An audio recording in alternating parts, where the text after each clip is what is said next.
Good morning, students. Today's class we will see about the infection control in neonatal intensive care unit. Newborn care is one of the vital sectors to be looked into in order to reduce the neonatal mortality and morbidity.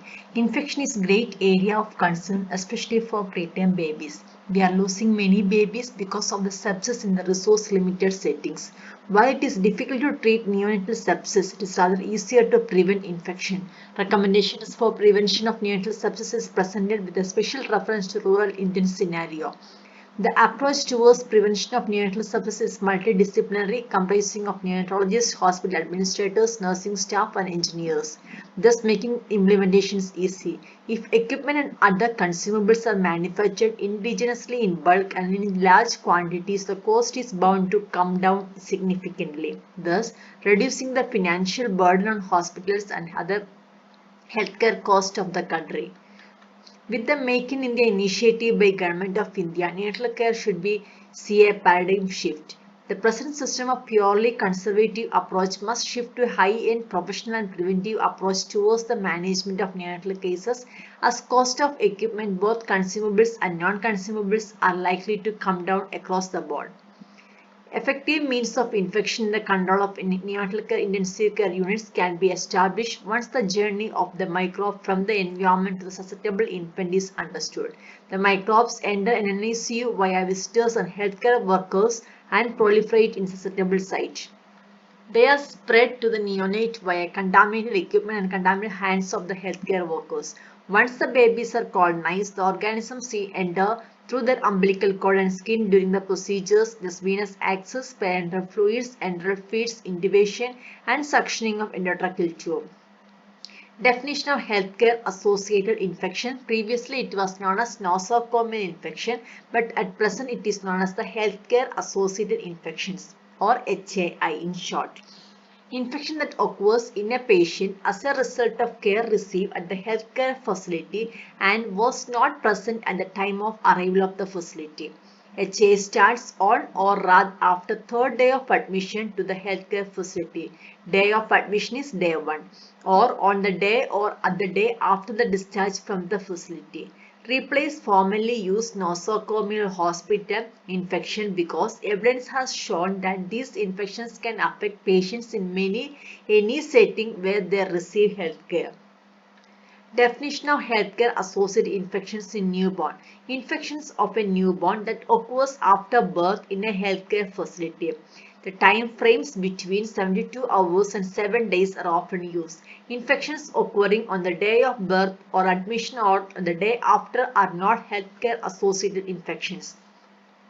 Risk factors for neonatal infections. Newborn risk factors that increase the risk of infection include low birth weight, that means extremely low birth weight baby or very low birth weight baby, younger gestational age or otherwise known as preterm babies, immunology of neonate, that is immunocompromised, immature, ineffective and inadequate levels of antibodies, comorbidities like congenital conditions. Care-related risk factors that increase the risk of infections include intensive care stay, presence of invasive medical device, parenteral nutrition, antimicrobial therapy which may lead to multiple drug-resistant organisms, in overcrowding and understaffing, ward layout, use of fetal scalp electrodes or probes and cannula, contact with colonized or infected family, visitors or healthcare workers, proximity of colonized neonate, and increased length of stay. The contributing factors for healthcare associated infections include high patient to nurse ratio, bed space less than 1 meter or 3 feet apart, low compliance with the hand hygiene practice, limited resources for isolation or cohorting or grouping the babies with the same condition together, lack of trained practitioners and limited opportunity for staff training, increasing the use of complex medical and surgical procedures, increasing use of invasive medical devices like mechanical ventilators and venous lines, inadvertent contamination of prepared supplies or paramedicals, examples IV fluid, infant formula, general medications, suboptimal cleaning, disinfection and sterilization practices, antibiotic resistance due to overuse of broad spectrum antibiotics. Burden of healthcare associated infections. Variations in definitions and reporting mean that exact global burden of HAI is difficult to quantify. Higher incidence of neonatal intensive care units than other ICUs because unique vulnerabilities of neonates and environmental risk factors specific to NNICU. Preventive strategies include cohort in selective outbreak situations, regular surveillance of infection, vaccinations of healthcare workers, appropriate visitation policies, overcrowding should be avoided, human resources like avoid understaffing in an NICU. Recommendations for nurse-patient ratio, intensive care units 1:1 to 1:2 patients, high dependency 1:2 to 3 patients, special care baby units 1:3 to 4 patients. Common type of hospital infections in NNIC include bloodstream infections, in short BSI, central venous catheter or umbilical catheter associated bloodstream infections, ventilator associated pneumonia, large impact on neonatal morbidity, hospital cost and length of stay, premature birth, repeated and prolonged intubations and genetic disease increase VAP, that means ventilatory associated pneumonia frequency. Device-associated infections include device-associated infection may not be completely preventable in an ICU. Clinicians should aim to decrease these infections complications by taking the necessary precaution. Every intensive care unit should evaluate its own device-associated infections trends regularly and then compare with the national and international data, determines problems and solve them. Active surveillance programs are essential for determination of pathogen antibiotic resistance pattern. Infection control step 1. Prevent entry of microbes into an NICU. First, a clean environment. Organisms from labor room, resuscitation room, environment, maternal vaginal flora can colonize in the newborn skin. This can be prevented by following 6 C's. The first one is clean perineum, clean delivery surface, clean cord and cutting instrument, clean cord care and ensuring nothing unclean is introduced into the vagina. Equipments for resuscitation in a well baby area should be cleaned and regularly autoclaved. Standardized NICU design. First is location of NICU. NICU should be a distinct area with controlled access. Each infant space is minimum 120 square feet clear floor space excluding the hand washing areas and corridors. There should be minimum of 4 feet between two infant beds. Airborne infection isolation room. An airborne infection isolation room should be available. A hand-free washing station for hand hygiene and areas for gowning and storage of clean material should be provided near the entrance of the room. Ventilation has negative air pressure with exhaust to the exterior. When it is not used for isolation, these rooms may be used for care of non-infectious infants. Relative humidity should be between 30 to 60%. Humidity more than 60% may promote growth of microorganisms. According to American Institute of Architecture guideline, the NICU should have a minimum of 6 air change per hour and 12 air change per hour for isolation room. Hand washing station. Every infant bed should be within 20 feet of a hand-free hand washing station. The hand washing sink should be large enough to control splashing. Pictorial hand washing instructions should be provided. Non-absorbent wall material should be used around the sink to prevent growth of mold on the cellulose materials. There should be a space for soap and towel dispensers.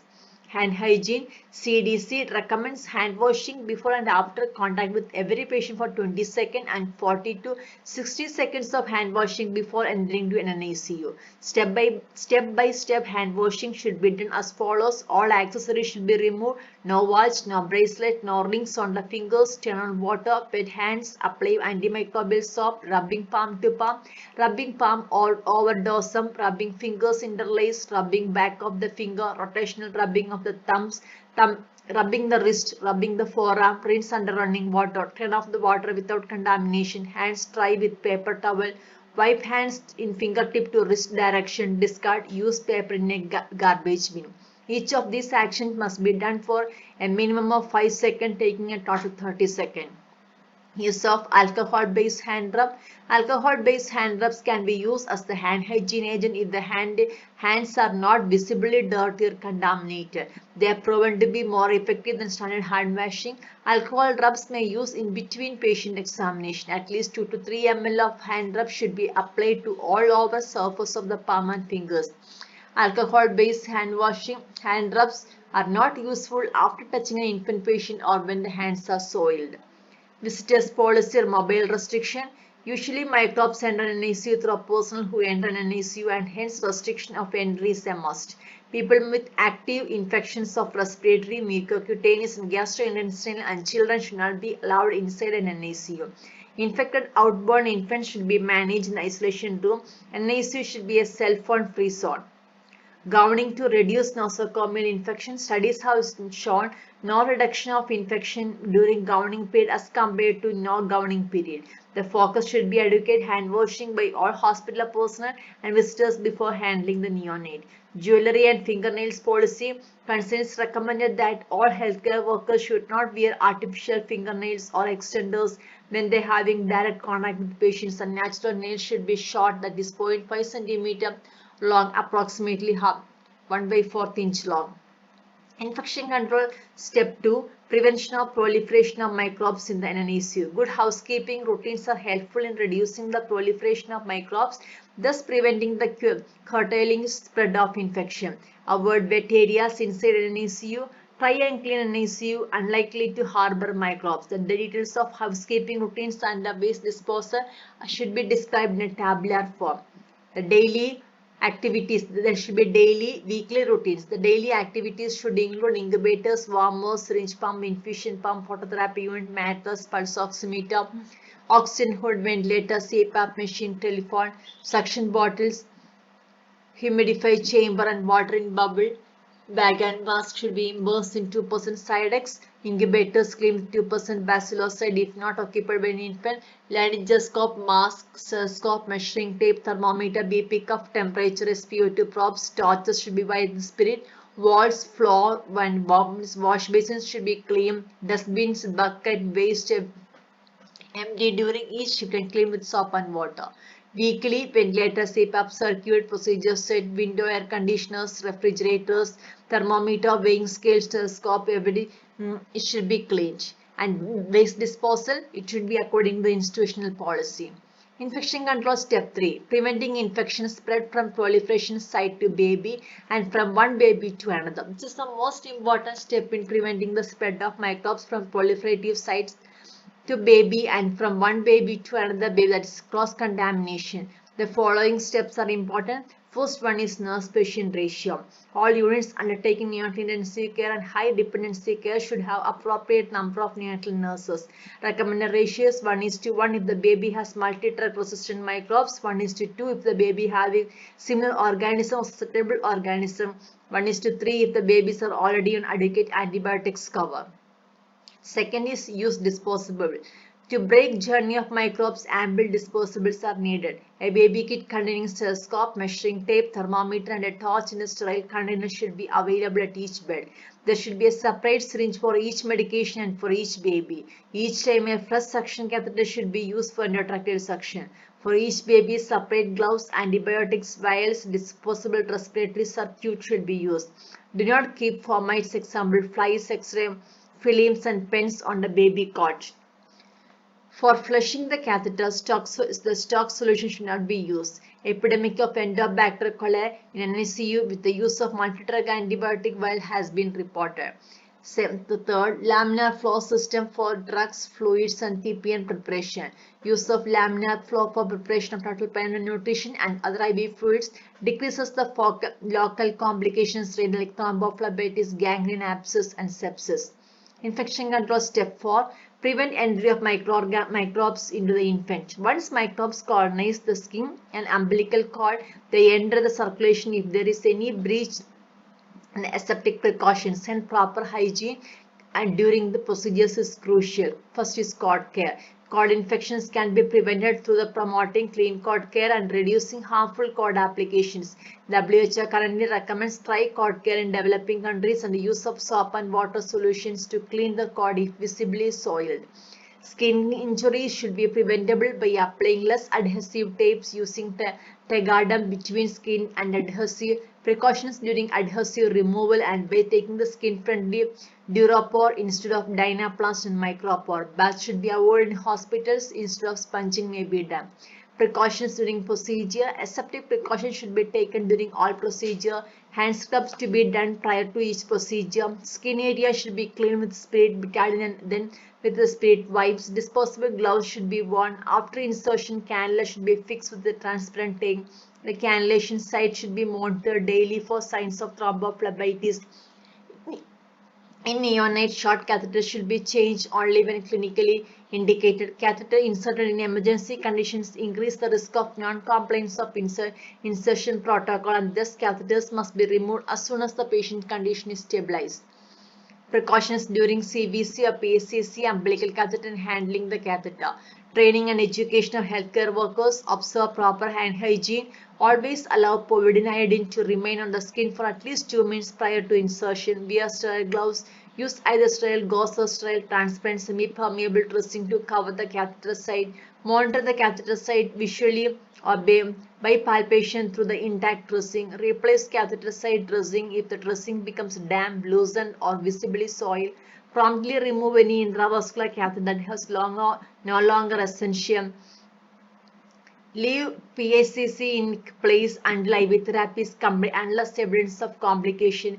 Change tubes and bottles every 24 hours. Taking same precautions are used for inserting central line. Remove and do not replace umbilical artery catheter if any signs of catheter-related bloodstream infection, CRBSI, vascular insufficiency, thrombosis present. Optimally, umbilical artery catheter should not be left for the place more than for 5 days. Umbilical venous catheter should be removed as soon as possible when no longer needed but can be used up to 14 days if managed aseptically. Precautions during endotracheal intubation and suction. Wear face mask, no surgical scrub. Do surgical scrub, wear autoclave gown, wear sterile gloves, take a help of a nurse. Endotracheal tube should be stay in the sterile pack till point of use. Do not touch the tracheal tip of the tube. Wear sterile gloves for suction. Use tracheal suction should be done then mouth. Discard suction catheter after a single use. Take the help of nurse for instilling saline when needed or disconnecting the ventilator. Infection step 5. Breast milk or breastfeeding.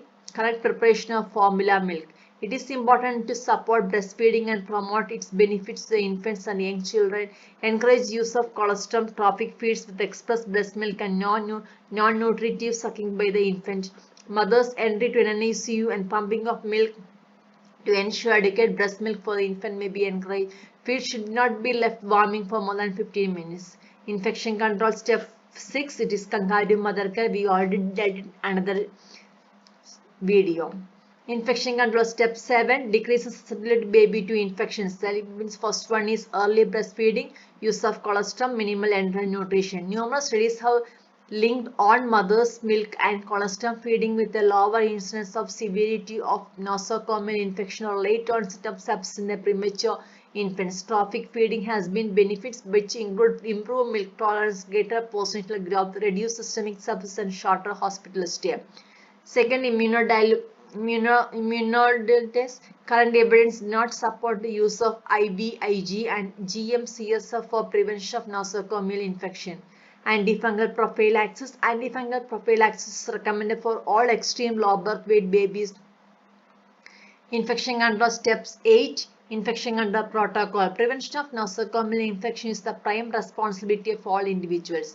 Everyone must work cooperatively with each other in order to reduce the risk of infection for patients and staff. Therefore, infection control protocol should be in place. Role of hospital management include the role is to establish multidisciplinary infection control committee who can use appropriate resources and methods to monitor and prevent infections, ensure education and training, and participate in outbreak of investigation. The physician, microbiologist, nursing manager, resident nurses, and housekeeping staff must play their role in infection surveillance and prevention of infection outbreaks in an NICU.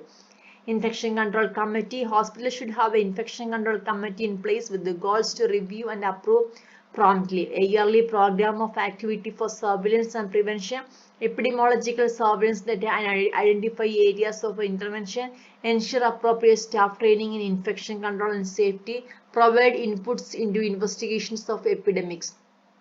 Antibiotics usage and microbial resistance. Hospital must have an antibiotic policy depending upon local conditions. The antimicrobial resistance have emerged as a major public health issue in all over the world, especially in developing countries like India. Prophylactic antibiotics should not be started in conditions like severe asphyxia, neonatal jaundice, prematurity, cesarean delivery, and vaccine transmission. Without exception, a blood culture should be obtained before starting antibiotic. If blood cultures is sterile after 48 to 72 hours of incubation, it is almost always safer and appropriate to stop antibiotics. Restricted the use of broad spectrum antibiotics for empiric therapy. Narrow spectrum antibiotics should be used. CRP should not be guide to antibiotic therapy. Shorten the duration of antibiotic administration whenever possible. Use of cephalosporin, quinolones, and some carbamazepine should be restricted to microbes resistant to aminoglycosides and penicillin. Treat infection, not colonization or contamination. In conclusion, the morbidity and mortality of neonates can be significantly reduced by instituting strict infection control strategies. Prevention of entry of microorganisms in NICU can be achieved by clean environment, hand hygiene, and conducive infrastructure. Curtailing proliferation of microbes in NICU can be successful by daily and weekly maintenance of equipments like incubators, warmers, syringe pump, ventilator, filter, circuits, bag, and mask. Efficient biomedical waste disposal is very important. Cord care, skin care, and precautions during various procedures like venipuncture, endotracheal intubation, and umbilical catheterization are important. Early breastfeeding, use of colostrum, and early discharge play an important role in prevention of neonatal morbidity. The role of hospital management and a robust Infection Control Committee play an important role in prevention of infection-related neonatal morbidity and mortality. Thank you for listening. If you have any comments or suggestions, please let me know.